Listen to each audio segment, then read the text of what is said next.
Please welcome Gena Rowlands.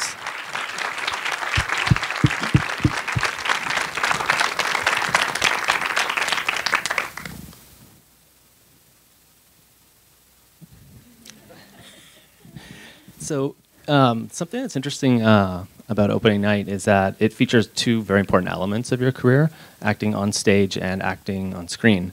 And I was wondering what you see are the main distinctions for you between acting on stage and on screen. Well, there are great advantages to both. On stage, you start at the beginning, go right through, which makes a lot of sense. And with movies, they shoot normally. We didn't, but normally you shoot wherever it's a financial thing. If there are going to be 6 scenes in the factory, you shoot all 6 of them until you've got them, and then you go back and then you go forth, so that you have to be really intensely concentrated to remember that, because I remember Betty Davis was telling me, she said, I had to be so drunk in one scene, and then they cut, and I had to remember how drunk I was the day before, and she said it was really hard. And I could sympathize with it. And was that a problem in this one, in the drunk scene? Excuse me? Was that a problem in this one for the drunk scenes?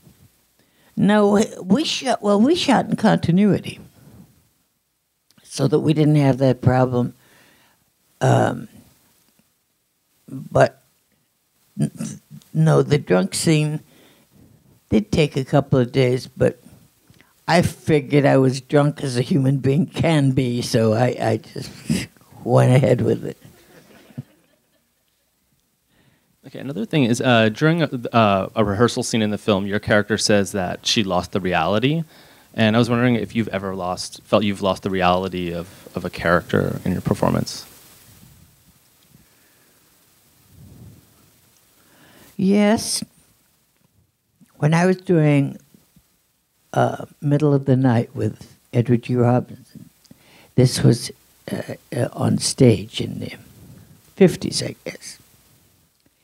And so there was a change of actor in one of the parts.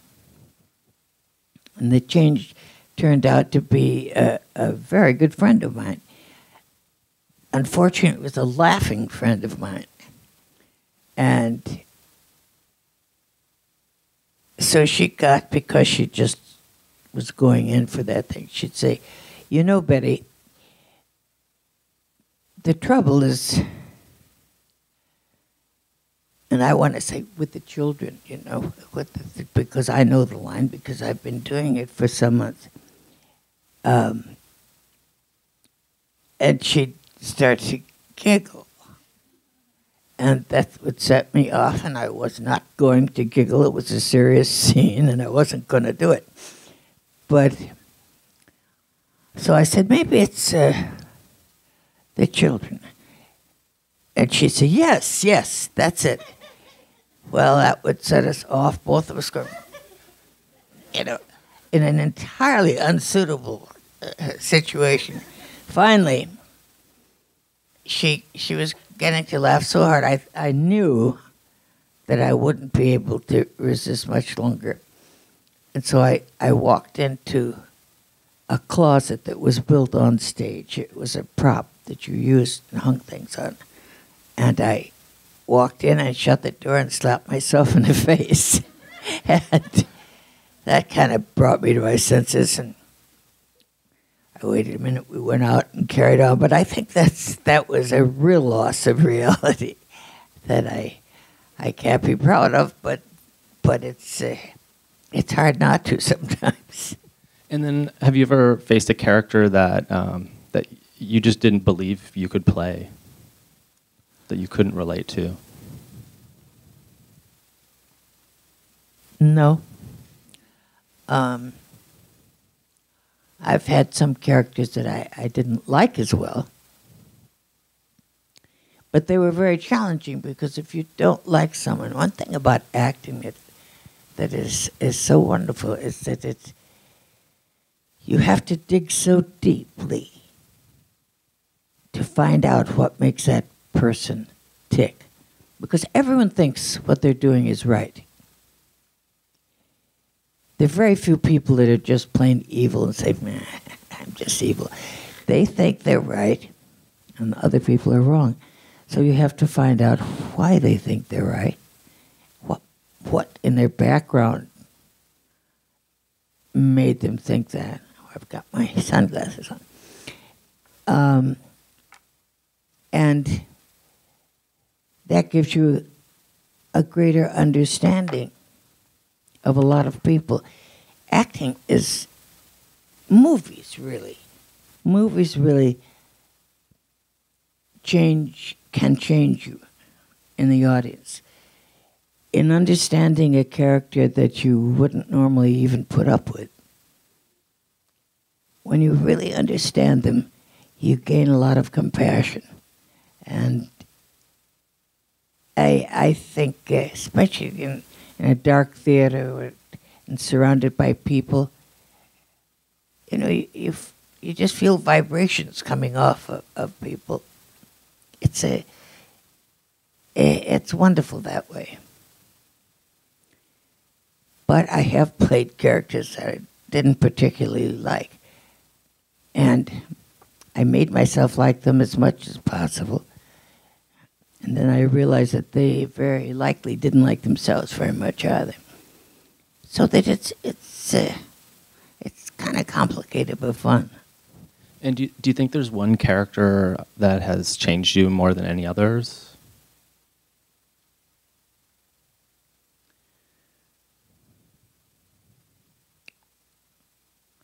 Well, Woman Under the Influence was a very eye-opening part for me. And it was funny because a lot of people thought that must be how I am at home.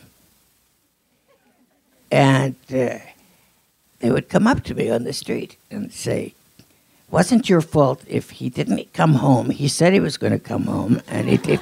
And I said, And so it was very interesting. And then opening night draws on so many things that I have done on stage and that all of us have, that I felt very comfortable with that. But I don't. All of them change you a little bit. You can't walk in their shoes, as the Indians say, that without gaining some understanding of it. And as the years go on, you've gained quite a lot of understanding. There's another moment in opening night where your character says, when I was 18, I could play anything. My emotions were so close. I think another way of looking at it is when you're young, maybe your emotions are close, but maybe they lie more on the surface, and maybe sometimes they could lack some of the depth. As you've aged, how do you feel your emotions have changed the access to your performances? Well, I do think that people are more emotional when they're young. Or they don't know how to hide it as well. And so they're very vulnerable to the moment, where they may just burst into tears, and where an older person could stop themselves from doing that. So when you're young and you have all of that emotion that girl in opening night had, and then as you get older, as my character did, you realize you don't have that quick grasp on emotion. It takes you longer to build up to it, and it's an acting problem.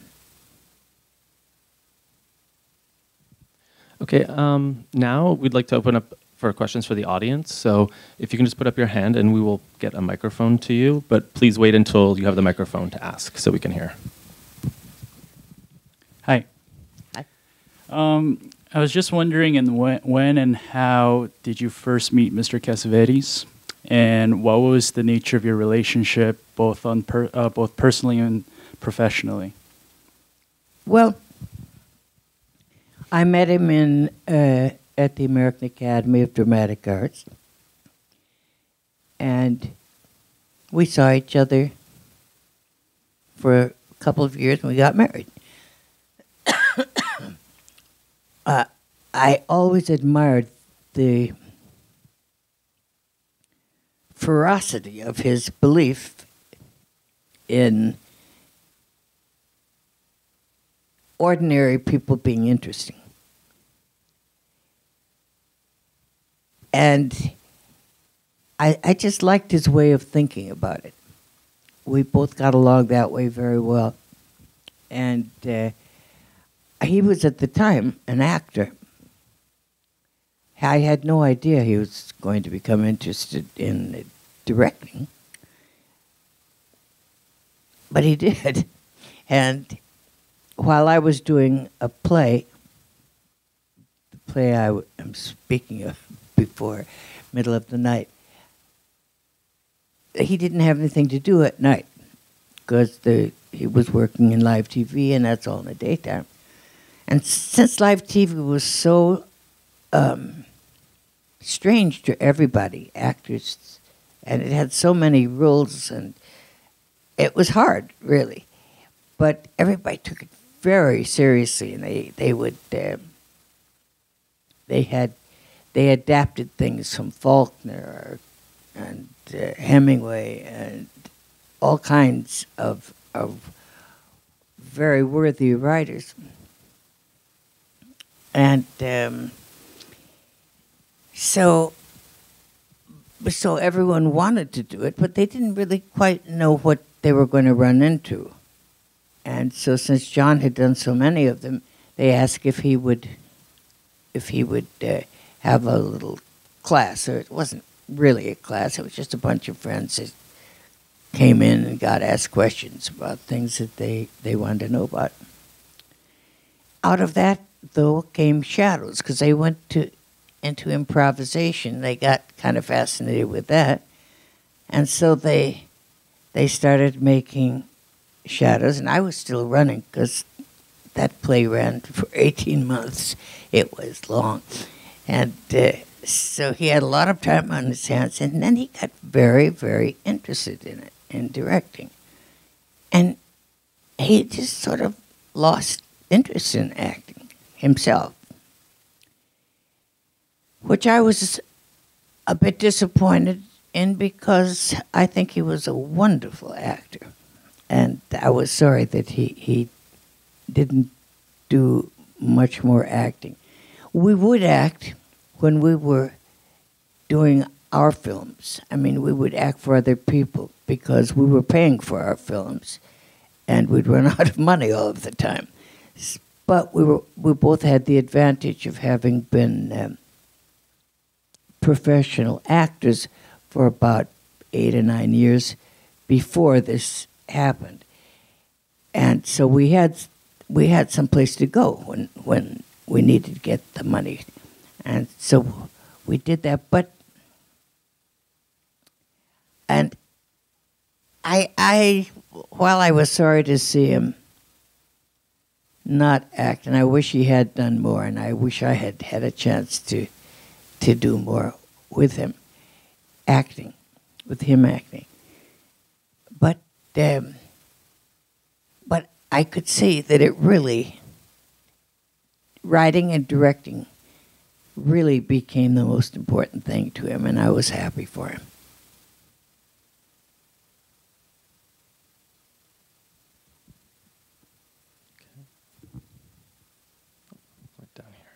Excuse me. Ms. Rowlands, can you tell us what the origin of opening night is? I presume it's rooted to some degree in yours and Mr. Cassavetes' theater background.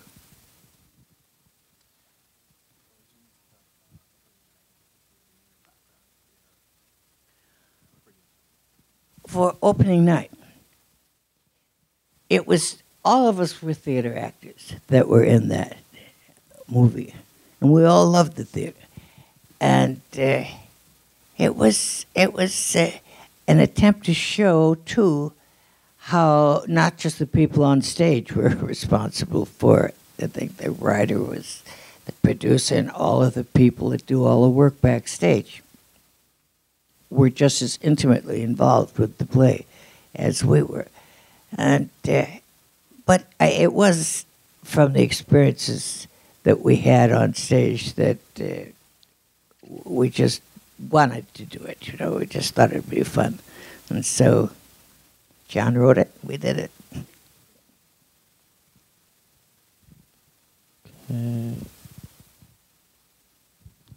Oh, hi, Ms. Rowlands.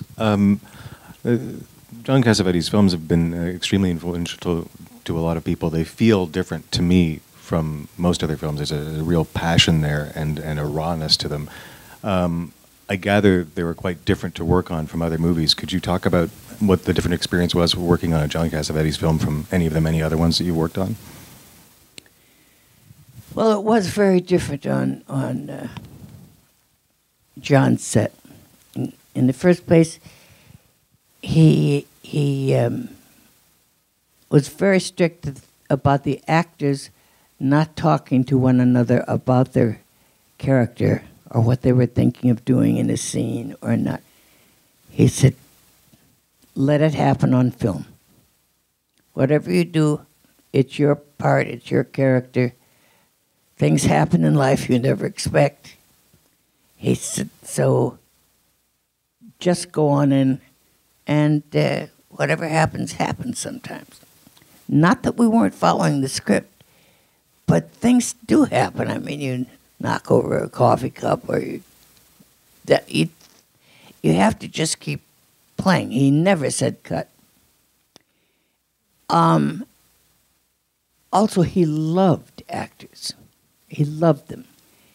And that is not always true in other situations, on other films. Lots of directors just hate actors. If they could get hold of their necks, they would. But you get kind of used to that, too. But the freedom is not even to be compared. There's no freedom really much on most films because it takes time, which costs money, and it just is easier to do them the other way. So that there really was a great deal of difference in attitude, and also we shot in sequence, which is expensive, but it makes a lot of difference when you're acting. And so there were a lot of little things like that. But mostly I think it was John wrote such scripts with the natural language. He didn't write, a lot of writers write a little too perfectly. And it gets a little stiff. And he wrote the way people on the street talk. And that was easy, very easy to do.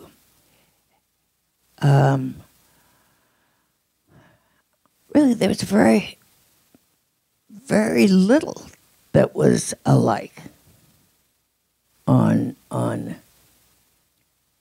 conventional films and John's films. Though it didn't make it hard to go back and do those if you had to raise some money for your own. It's wonderful to feel loved. And all the actors felt loved because he did love them. He loved actors. And, you know, you always do better at anything if somebody just loves everything you do. So I would say that's about it.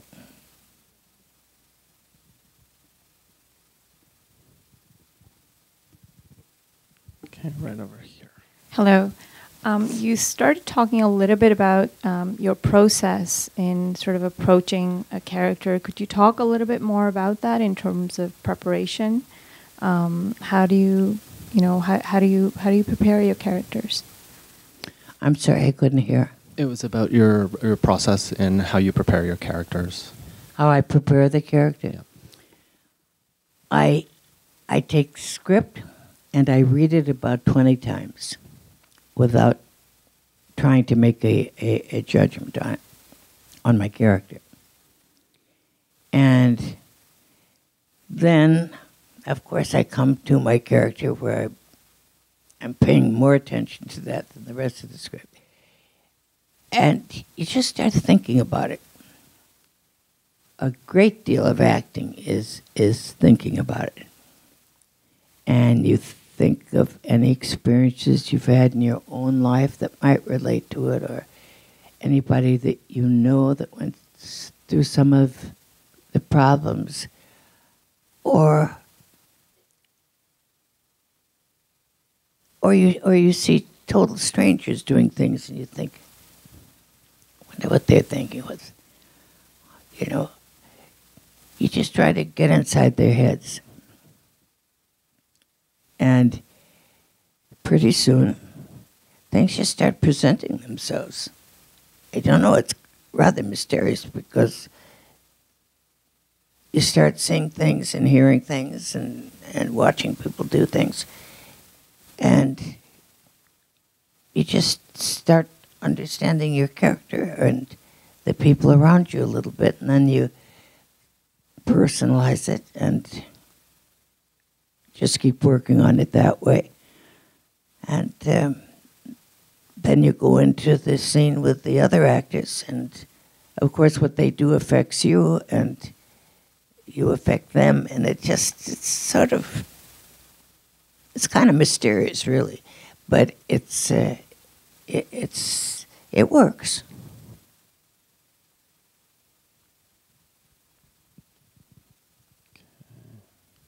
Right down front here. Thank you for being here. Thank you. I hate to say two questions.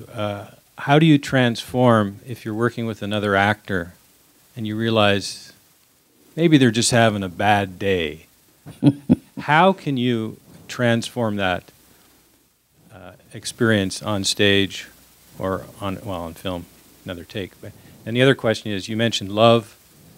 This movie we saw, to me, was faith, hope, and love. And which is the most powerful for you when you're working on a scene or in a movie or on stage? Thank you.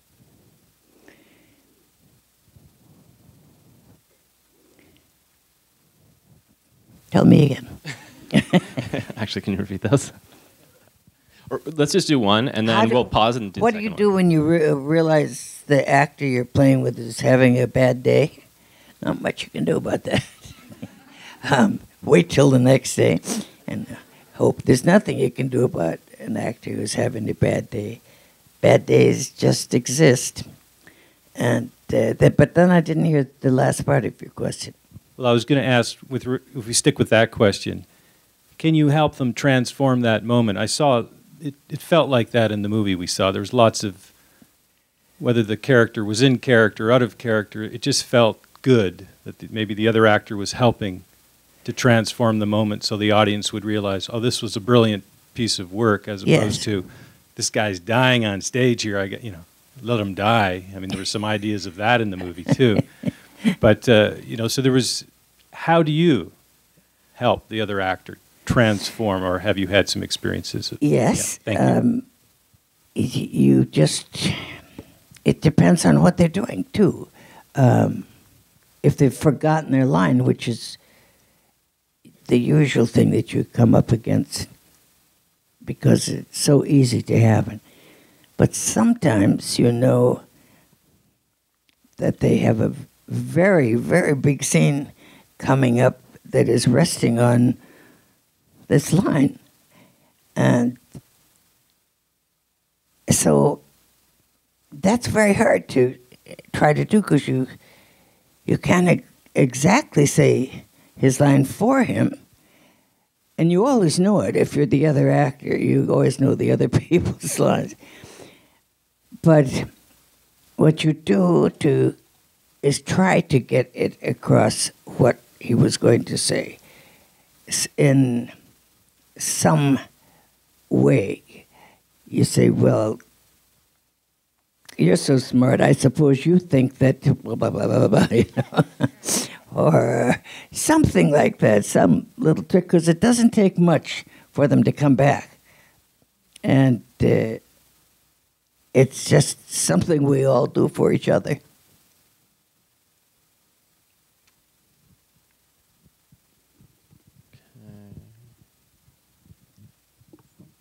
Hello, Ms. Rowland, and once again, thank you so much for being here. Simple question, what was your favorite role ever, and why? Well, I think it was Woman Under the Influence. I'm not sure why, except that I had a hard time figuring her out, and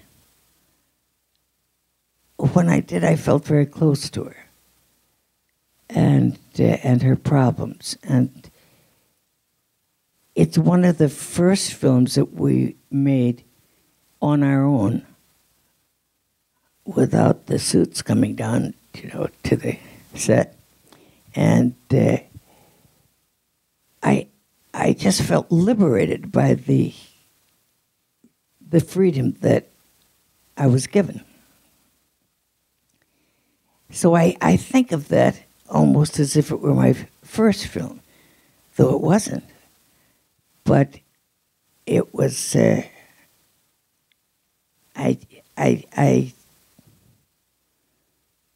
it was just something that I had never quite experienced before, and that I mostly did experience afterwards. And she was a little crazy, maybe it drew me to her too.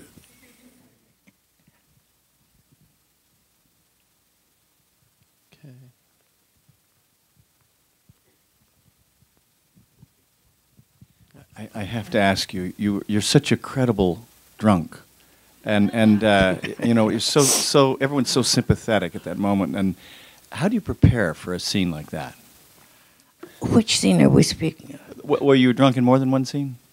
No, the one where you were very drunk. The scene where you go on stage at the end when you're very drunk. Oh, the drunk scene? Yeah, how do you prepare for something like that, to look so credibly drunk? Well, I told this yesterday, but it's true. I was at some occasion, I don't know what it was. I was talking to another actor, and this Japanese man came up, and I can't do a Japanese accent. I wish I could, because it's funnier in this case. And so he said, "Excuse me," he said, "You drunk in that scene?" I said, "You mean, was I playing drunk?" I said, "Yes." He said, "No, you really drunk in that scene." And I said, No, actually I wasn't. I was acting." And he said, and so I went back to speak to my friend, and he grabbed my arm. And he said, "You telling me you're not drunk in that scene?" I said, "Yes, I am telling you that." So he said, "Well, how do you know how to act drunk if you weren't drunk?" I said, research. You know. But a lot of people thought I was drunk in that scene, and you know, you'd have killed yourself falling down those stairs. And I mean, you had to be super sober. But, so I didn't prepare for it. The script was drunk, and all of the scenes were drunk, and so I played drunk.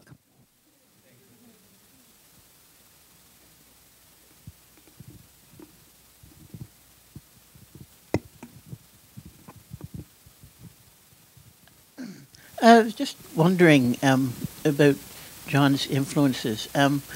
You mentioned about his desire to put real characters on screen. And he was working within like a script and a storyline and with actors. I was wondering, was he influenced at all on the documentary side by the films of Frederick Wiseman? I don't know who his influences were, because I sort of got the impression he wasn't influenced by anybody. But he did admire a lot of people, and he did love documentaries. But I couldn't say just straight off who influenced him, except me.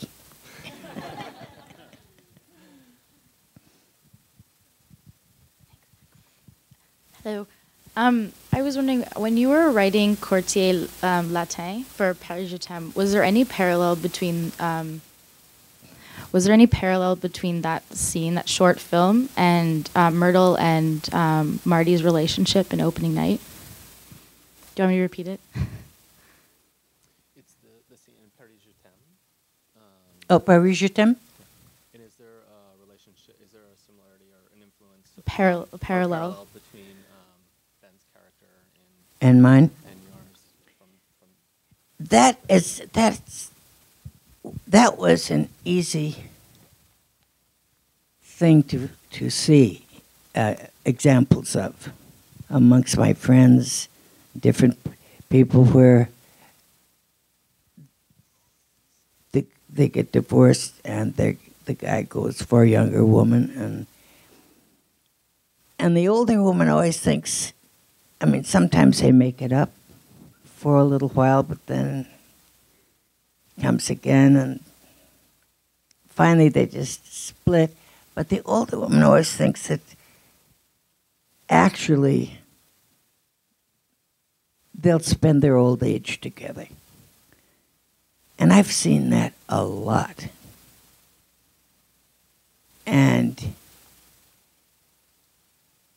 so I just thought, well, what if that had been in my life? And I wrote it just with that in mind. And yet I could name on all 20 of my hands people who go through that very experience. Okay, we'll do a couple more questions. If we start right down here. Thank you for being here. Thank you. I was just wondering if there was any particular experience on any of John Cassavetes' sets that you are most memorable, or your favorite moment on any of his sets. Well, you know Val Avery, the wonderful actor, in Minnie and Moskowitz. I don't know if you saw it, but he played the nightmare fixer-up. I mean, somebody fixed her up, encouraging her to go out, blind date. And he is so awful and so funny that I thought it was one of the funniest moments I'd ever seen in film. And what was also funny was that Val and John had a relationship, because Val came in to every movie with a chip on his shoulder. And so John said, okay, go on and let's see what happens. And he said, look, don't push me. And John said, yeah, okay. He said, just get in there and do it. And Val said, you're going to make me do it? Well, the rest of the actors who didn't know Val were all shaken up by it. But he did it on every picture. And it would always wind up the same way. He said, you want to step outside? And John would say, yeah. And they'd step outside, and I think they went to a bar someplace and had a drink. And everybody's saying, well, is he coming back? What are we going to do about this scene? What is it? And I said, I just don't think you should worry about it. I think it'll happen. And sure enough, 10, 15 minutes later, they came. And like lots of things like that happened. And it wasn't a serious moment there. It was just a funny moment. But there are so many things that were funny. And serious, too. But that's the one that stands out to me. Okay, thank you. I'd like to thank the audience for coming out this morning, and I'd especially like to thank Gena for spending time and sharing all these stories with us. Thank you, and thank all of you for coming. It makes me very happy.